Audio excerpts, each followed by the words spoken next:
नमस्कार दोस्तों, आप देख रहे हैं 4 PM महाराष्ट्र और मैं हूं मयूर परीख। दोस्तों, अजीत पवार और शरद पवार के बीच आखिर चल क्या रहा है? आज ये सवाल इसलिए क्योंकि राजनीति में या तो शत्रुता होती है या तो मित्रता। लेकिन अजीत पवार और शरद पवार के बीच का जो रिश्ता है वो कुछ क्लियर नहीं हो पा रहा है, ऐसा चित्र बन रहा है। पारिवारिक रिश्ते, राजनैतिक लाभ या फिर ईडी का डर या कुछ और? क्या अजीत पवार अपनी चाल चल रहे हैं या फिर शरद पवार अजीत पवार को मजबूर कर रहे हैं या फिर ये चाचा और भतीजा मिलकर महाराष्ट्र की राजनीति को मजबूर कर रहे हैं? इस पर कोई भी राजनैतिक पंडित स्पष्ट रूप में कुछ भी नहीं बता पा रहा है। दरअसल बात यह है कि लगातार दूसरे दिन यानी कि सोमवार 16 जुलाई के बाद 17 जुलाई को एक बार फिर शरद पवार इनसे मिलने के लिए अजीत पवार वाईबी चौहान सेंटर पहुंचे। बात यह है कि रविवार के दिन अजीत पवार शरद पवार इनसे मिलने के लिए वाईबी चौहान सेंटर पहुंचे थे अपने विधायकों, अपने मंत्रियों के साथ। उनके साथ 6 मंत्री भी थे और पार्टी के सीनियर नेता भी थे, यानी प्रफुल्ल पटेल थे और दूसरे नेता थे। शरद पवार से मिलने के बाद उन्होंने बाहर आके मीडिया से बात भी की। उन्होंने दावा किया कि ये एक बिना अपॉइंटमेंट ली हुई मीटिंग थी और इस मीटिंग के अंदर शरद पवार, इन्होंने उनको कोई भी जवाब नहीं दिया। उन्होंने शरद पवार इनके आशीर्वाद लिए और वहां से बाहर आए। अजीत पवार ने मीडिया से कोई भी बात नहीं की, वो मीडिया से नजरें चुरा रहे थे। अब दूसरे दिन यानी कि सोमवार को, जिस दिन विधानसभा का सत्र शुरू हुआ, अजीत पवार तमाम विधायकों के साथ राष्ट्रवादी कांग्रेस पार्टी के मुखिया शरद पवार इनसे मिलने के लिए वाईबी चौहान सेंटर पहुंच गए। अजीत पवार उनसे मिलना चाहते हैं तमाम विधायकों के साथ। हालांकि जब अजीत पवार वाईबी चौहान पहुंचे तब शरद पवार वहां पर नहीं थे, वो कुछ समय बाद वहां पर पहुंचने वाले हैं, ऐसी खबर आ रही है। मतलब कि हम जब ये शो कर रहे हैं, इस वक्त जब मैं आपसे बात कर रहा हूं, शरद पवार जो हैं वो वाईबी चौहान सेंटर में पहुंचे नहीं हैं, लेकिन पहुंचने वाले हैं। और अजीत पवार उनसे पहले ही वहां पर पहुंच चुके हैं तमाम एनसीपी के विधायकों के साथ। और वहीं पर जो शरद पवार इनके गुट के करीबी हैं, यानी अभी भी शरद पवार इनके साथ में हैं, वो जयंत पाटिल, राष्ट्रवादी कांग्रेस पार्टी के विरोधी पक्ष नेता जितेंद्र आव्हाड और दूसरे एनसीपी के नेता जो हैं, जो शरद पवार गुट के हैं, वो भी वहां पर पहुंच रहे हैं, पहुंच चुके हैं। तो कुल मिलाकर ऐसी मीटिंग की आखिर आवश्यकता क्या है? क्या जरूरत आन पड़ी है अजीत पवार को लगातार शरद पवार इनसे आशीर्वाद लेने की, या फिर इस मीटिंग के पीछे कुछ और भी है? आज हमारे साथ बातचीत करने के लिए राजनैतिक विश्लेषक वैभव पुरोहित मौजूद हैं। वैभव जी, आपका स्वागत है 4 PM महाराष्ट्र में। वैभव जी, हम आपसे ये बात पूछना चाहते हैं कि आखिर ये क्या बात लगती है आपको? क्या लगता है लगातार दूसरे दिन अजीत पवार जो है वो शरद पवार से मिलने के लिए पहुंच रहे हैं? देखिए, शरद पवार एनसीपी में बहुत ही सम्मान्य ओहदे पे है। वो एक फादरली फिगर है। उनको उनके उनके आशीर्वाद बिना कोई विधायक, कोई मंत्री आगे बढ़ने की हिम्मत नहीं करता है। लेकिन अजीत पवार ये चाहते हैं कि शरद पवार को कहीं न कहीं उनके साथ उन्होंने जो डिसीजन लिया है उसके लिए कन्विंस करना चाहते हैं ताकि लोगों में एक विश्वास हो कि एनसीपी वही है, एनसीपी में दो फाड़ हुए नहीं है। और हालांकि अगर आप कुछ दिन 2 दिन पहले का अगर सर्वे देखोगे जो शाम टीवी पे आया था, तो उस पे ये स्पष्ट हुआ था कि लोगों का मानना है कि एनसीपी जो है वे शरद पवार की है और वे इस प्रकार से जो अलग हुए हैं अजित पवार उसे वो स्वीकार नहीं करते और उनको भी 5 से 6% से ज़्यादा वोट शेयर उन्हें मिल नहीं रहा। तो ऐसी परिस्थिति में अजित पवार ये लोगों में ये मैसेज देना चाहते हैं कि कि शरद पवार जी हमारे साथ है। हम शरद पवार के आगे कभी जा नहीं सकते। उन्होंने जब 1-2 दिन बाद जब वो अलग हुए थे, मंत्री पद की शपथ ली थी, तो किसी पत्रकार ने उन्हें ये पूछा था कि आपके पार्टी के राष्ट्रीय अध्यक्ष कौन है? तो उन्होंने कहा शरद राव जी हमारे राष्ट्रीय अध्यक्ष हैं, शायद आप भूल गए हो। तो वो ये मैसेज दे शुरुआत से ही ये मैसेज देना चाहते हैं कि शरद पवार हमारे साथ है, हम शरद पवार के आगे नहीं जा सकते और शरद पवार हमारे लिए सम्मानीय है। इस वजह से वे कल भी गए थे और आज भी मिलने गए हैं उनके विधायकों के साथ। देखिए, कल तो जब विधायक उनसे यानी कि मंत्री, विधायक से मंत्री बने, 6 लोगों ने उनके पांव छुए और बाहर आकर प्रफुल्ल पटेल ने कहा कि ये अनप्लैन्ड मीटिंग थी और शरद पवार इन्होंने कुछ भी नहीं कहा। हमने सभी उनके पांव छुए, वो हमारे आराध्य दैवत यानी कि हमारे लिए भगवान हैं। और ये भी कहा कि इस विषय में आगे कोई बातचीत नहीं हुई, उन्होंने कोई भी जवाब नहीं दिया और हम अचानक ही मिलने के लिए पहुंचे थे। कुछ इस तरह की बात जो थी वो प्रफुल्ल पटेल ने कही थी। क्या ये बात गले अ, उतरती है आपके?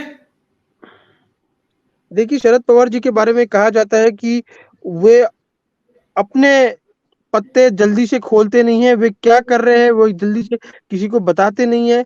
तो हो सकता है अनप्लान मीटिंग हो क्योंकि ये सभी वरिष्ठ है तो उन्हें अपॉइंटमेंट लेने के लिए शरद पवार से कोई जरूरत नहीं पड़ी हो। लेकिन राजनीतिक डिसीजन जब जब लेने की बात आती है तो शरद पवार अपने डिसीजन जल्दी से बताते नहीं है। वो एक समय लेते हैं, सोच समझ कर लोगों के क्या क्या सही और क्या गलत उसे उसका आकलन करते हैं और फिर वो डिसीजन लेते हैं। और शरद और अजीत पवार गुट के का ये मानना है कि वे एक मैसेज देना चाहते हैं लोगों में कि हम शरद पवार जी के साथ है। हम उनके पक्ष हम उन्हीं के साथ है। हम्म। देखिए, और एक न्यूज यहां पर सामने आ रही है। अभी जब मैं ये बात बता रहा हूं तो एक ब्रेकिंग न्यूज सामने आ रही है और वो न्यूज ये सामने आ रही है कि शरद पवार जो है वो पहुंचे हैं वाईबी चौहान सेंटर में और वो उन्हें ये पता नहीं है कि अजीत पवार और तमाम के तमाम विधायक जो हैं वो यहां पर आने वाले हैं और इसीलिए वो मीडिया को ये पूछ रहे हैं। जितेंद्र आवर्ड से शरद पवार ने ये पूछा कि ये सब मीडिया वाले यहाँ पे आए क्यों हैं, क्या वजह है। तो कुल मिलाकर शरद पवार जो है उन्होंने बड़ा ही आश्चर्य जताया है जितेंद्र आव्हाड इनके सामने, क्योंकि पहले अजीत पवार और तमाम विधायक पहुंचे और शरद पवार उसके बाद में आए हैं। तो शरद पवार ये आश्चर्य बता रहे हैं कि भैया ये सारे मीडिया वाले आखिर आए क्यों हैं। तो ये मान मैं तेरा मेहमान, कुछ इस तरह की बात लग रही है आपको? हाँ, बिल्कुल इसी प्रकार से है। शरद पवार एक भ्रम फैलाने में, पब्लिक में, जनता में, मीडिया में एक मंजे हुए राजनीतिज्ञ है। उन्हें बिल्कुल सही तरीके से पता है कि कब अपनी बात जनता में रखनी है, कब वो क्या बोलते हैं, उसके भी कई प्रकार के मायने रहते हैं। तो इस प्रकार से शरद पवार तो एक ये मैसेज तो कम से कम अपने साथियों को तो यही देना चाहते हैं कि ये सारा का सारा अनप्लान्ड है। मैं इसके बारे में कुछ जानता नहीं हूँ। लेकिन ये ये मानना जो के जो विश्लेषण करते हैं, जो शरद पवार जी की पॉलिटिक्स को देखते हुए आ रहे हैं, वो इस बात को थोड़ा मानने में थोड़े अ, मतलब आगे पीछे हो रहे हैं कि उन्हें ये बात डाइजेस्ट नहीं होती है अगर हम सही बात में ये कहूँ तो। तो शरद पवार की पॉलिटिक्स को अभी तक थोड़ा समझने के लिए और समय देना पड़ेगा। क्या करने जा रहे हैं, ये अभी तक किसी को स्पष्ट नहीं है। देखिए, एक चौंकाने वाली जानकारी और सामने आ रही है, वो ये कि आज दोपहर 2 बजे शरद पवार उन्होंने अपने गुट के तमाम विधायकों की बैठक बुलाई थी दोपहर 2 बजे। अब सबसे पहले आज दोपहर को विधानसभा जो थी वो शुरू हुई, और शुरू होने के बाद में विधानसभा का सत्र था वो एक दिन के लिए टाल दिया गया। शोक संदेश स्पीकर ने पढ़ा, उसके बाद विधानसभा का सत्र टाल दिया गया। अब ये विधानसभा सत्र टलने के बाद में शरद पवार इन्होंने तमाम विधायकों की, वो अध्यक्ष हैं तो बतौर अध्यक्ष बैठक बुलाई। ये बैठक बुलाई थी दोपहर को 2 बजे, और ठीक उसी वक्त अजीत पवार तमाम विधायकों के साथ में मौके पर पहुंच गए। जब अजीत पवार वाईबी चौहान सेंटर पहुंचे तो शरद पवार वहां पर मौजूद नहीं थे, और शरद पवार और जितेंद्र आहवड़ पीछे से वहां पर आए, और गाड़ी से निकलते ही शरद पवार ने यह कहा, अरे ये इतने मीडिया वाले यहां क्यों आए हैं। तो कुल मिलाकर के शरद पवार ने अपनी अध्यक्षता में जितने भी विधायकों की बैठक बुलाई थी, उन तमाम विधायक को, मतलब वो बैठक में तमाम के तमाम विधायक जो थे वो आ गए हैं, वो पहुंच गए हैं, अजीत पवार के साथ में पहुंच गए हैं। वैभव, ये तो एक लीगल दांवपेच भी हुआ, ऐसा नहीं लगता आपको? ये लीगल दांवपेच भी हो गया फिर तो। हाँ, निश्चित तौर पर ये एक लीगल दांवपेच है कि शरद, लेकिन एक और फैक्टर को आपको समझना पड़ेगा कि कुछ दिन पहले अजीत पवार ने अपने आप को राष्ट्रीय अध्यक्ष के रूप में भी घोषित किया हुआ है। तो लीगैलिटी में वो वे अपने आप को गलत नहीं साबित करने के लिए कि हमने तो देखिए हमने उस एनसीपी को भी के अध्यक्ष का भी को भी मान रहे हैं उनके आदेशों को। तो कहीं ना कहीं ये अपने आप को लीगल फ्रेमवर्क में अपने आप की पोजीशन मजबूत बनाने के लिए भी ये स्टेप हो सकता है निश्चित तौर पर, क्योंकि उन्होंने अपने एनसीपी के विधायकों को बुलाया। अपने एनसीपी के विधायक मतलब आज की तारीख में दोनों एनसीपी अलग अभी तक तो लीगली नहीं हुई है, गुट वाइज जरूर अलग हो चुकी है, लेकिन लीगलिटी पे नहीं हुई है। अगर लीगलिटी पे अगर अलग होती तो एक बात अलग है। इसलिए आज के मीटिंग में एक अपने आप को लीगल फ्रेमवर्क में सेफ करने के लिए मुझे ऐसा लग रहा है कि अजीत पवार वहां अपने विधायकों को लेके गए। जी हाँ, हम अपने दर्शकों को बता दें कि अजीत पवार जो हैं रविवार के दिन तमाम मंत्रियों के साथ में शरद पवार इनके आशीर्वाद लेने पहुंचे, आशीर्वाद लिए, और अब एक बार फिर, अब की बार वो सिर्फ मंत्री ही नहीं, तमाम के तमाम विधायकों को लेकर भी वो वहां पर पहुंच गए हैं, और वो उनका आशीर्वाद लेना चाहते हैं। तो कुल मिलाकर के एक जो दृश्य है वो ये दिख रहा है, एकदम कंफ्यूजिंग तरीके का ये पॉलिटिक्स है। न सीधी बात है, न सीधी नीति है, न सीधे मुद्दे हैं। जो समझ में आ रही है बात, वो सिर्फ इतनी बात आ रही है कि लगातार शरद पवार और अजीत पवार जो है उनमें मीटिंग का दौर जो है वो कंटिन्यू रह रहा है। मैं आपको बता दूं कि जब अजीत पवार दिल्ली गए थे तो दिल्ली से वापस आने के बाद भी वो शरद पवार से मिले।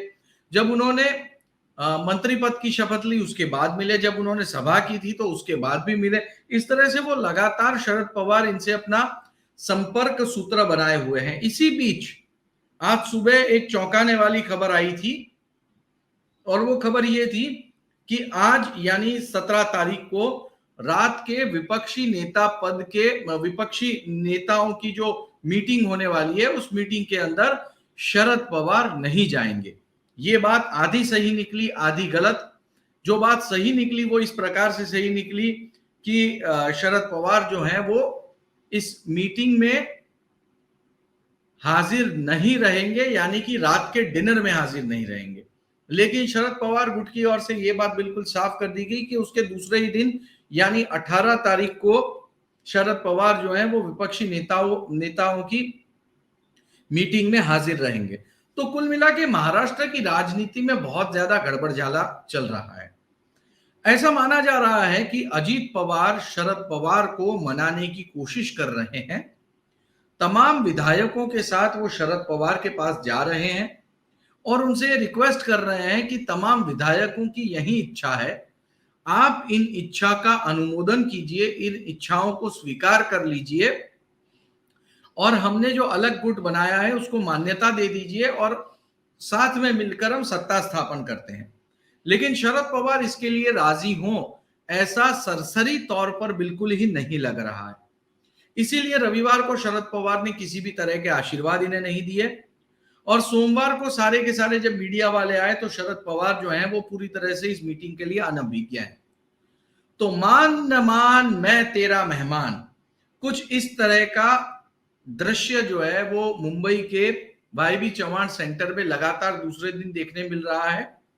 जब अजीत पवार जो हैं वो पहुंच रहे हैं शरद पवार के साथ मीटिंग के लिए, उनका आशीर्वाद पाने के लिए, लेकिन शरद पवार को ये पता ही नहीं है कि आखिर ये सब यहां पर क्यों आए हैं, किस वजह से आए हैं। कुल मिलाकर कौन सी राजनीतिक खिचड़ी पक रही है, इस पर सिर्फ कयास ही लगाए जा रहे हैं। 4 PM महाराष्ट्र पर हम लगातार आपको अपडेट देते रहेंगे, बताते रहेंगे कि आखिर चल क्या रहा है महाराष्ट्र की राजनीति में। आप सब्सक्राइब करें 4 PM महाराष्ट्र। बहुत बहुत धन्यवाद।